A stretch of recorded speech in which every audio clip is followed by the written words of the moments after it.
This afternoon, the Electoral Commission will conduct balloting for the 12 presidential hopefuls who got clearance yesterday to contest in the December elections, and that will be live here on JoyNews. But yesterday, there was some good news for those presidential aspirants when the EC announced they had been cleared.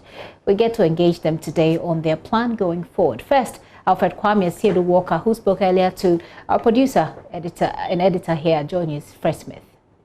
The Electoral Commission cleared 12 presidential aspirants to contest in the 2020 elections. One of them, Alfred Kwame Asiedu Walker, we have him here with us.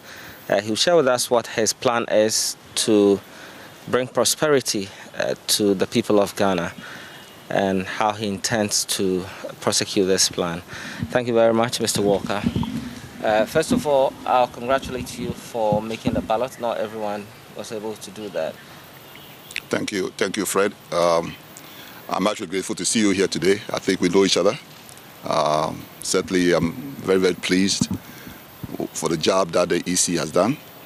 Clearly, the tension in this country has actually come down, and it's a testament for what her competency with her team, the few that I know of, Dr. Sribo and Mr. Tete.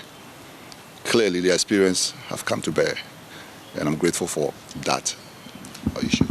We have less than 2 months to the election itself, and this is where the real work begins.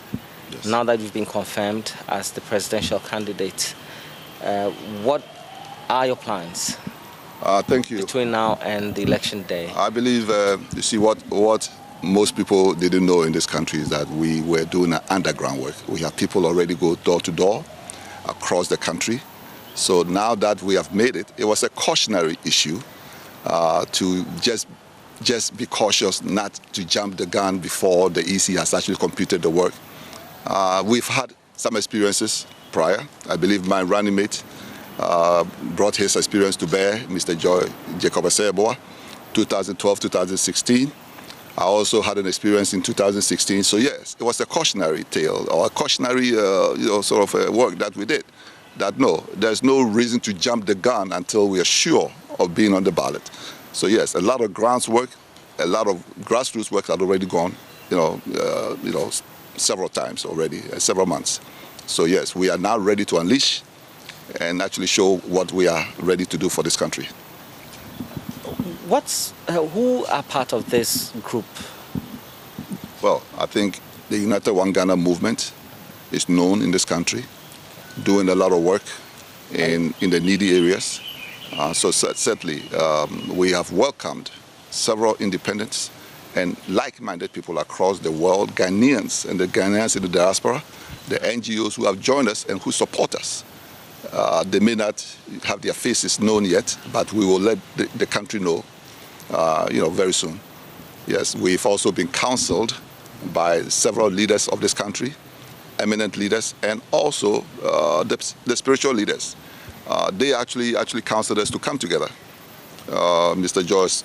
Jacob Aseboa, who led that movement to bring us all together, actually done a very good job in doing so. And this is the results of what we're seeing here today. You must demonstrate to Ghanaians who will be going to the polls what difference you bring to them as if they should vote for you. What is it that you're bringing that we haven't seen before? Well, we're bringing experience of business-oriented results, international business-oriented results, solution-based results, not just talk. Empty talk has become the mantra in this country. Promises not fulfilled has become the issue of this country. We are not going to stand for that any longer. Ghanaians must take control of their industries. Ghanaians must take control of their assets. Ghanaians must take control of their employment. This is what we are going to bring to this country. There are desperation in the faces of these people. The whole Ghanaians, people are desperate. Young men, able-bodied men and women who are yearning for leadership. Their pain is going to be over because we are going to focus on those needs specifically. That's what we stand for. Well, we've heard persons campaign with sweet messages, but once they win the election, the story changes. Well, how sure are we that you're not one of those?